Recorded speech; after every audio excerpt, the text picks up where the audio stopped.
अध्यक्ष महोदय धन्यवाद।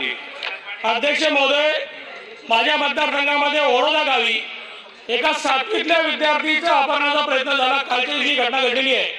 काल मला समाजावर तात्काळ तिथल्या पोलीस अधिकाऱ्यांना सगळ्यांना सांगितल्यावरही काल त्या लोकांना आणून त्याच्यावर थातूरमातूर कारवाई झालेली आहे। मुलीला 7वीतल्या मुलीला 4 लोकांनी 4 दिवसांहून पाडत ठेवून कुटुंबातल्या लोकांनी शाळेला कन्फर्म त्या संदर्भात याच्यापूर्वी माहिती दिली, तरी त्या मुलीचे अपहरण होतं आणि तिला तिला घेऊन जाऊन बेशुद्ध केलं जातं, एखाद्याने टाकलं जातं।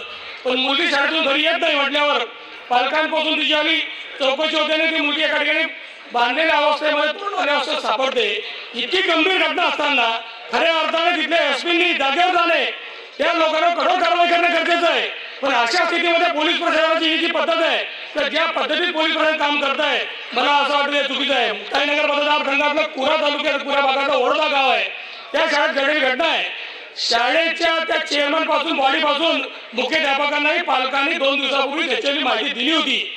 माझी आपल्याला विनंती की अशा सगळ्या महिलांच्या सुरक्षेची घटना होत असताना खऱ्या अर्थाने या संदर्भामध्ये सभागृह चालू असताना त्यावर लक्ष दिलं पाहिजे, कठोरात कठोर कारवाई केली पाहिजे। शाळा प्रशासनाने विद्यार्थी संदर्भात जे दुर्लक्ष केलं आहे त्या शाळा प्रशासनाची चौकशी झाली पाहिजे आणि सीसीटीव्ही फुटेज दिले जे देताना आता ते टाळाटाळ करतात पोलिसांना, त्या संदर्भामध्ये कठोर कारवाई होईल का पहिला तर खरा प्रश्न माझा आहे। कारण गृहराज्यमंत्री आज सभागृहात बसले आहे, या निमित्तानं माझी आपल्याला विनंती आहे की मुलींना किंवा महिलांना संरक्षण देत असताना आपण पूर्ण आपली संवेदना वापरली पाहिजे एवढी विनंती करतो।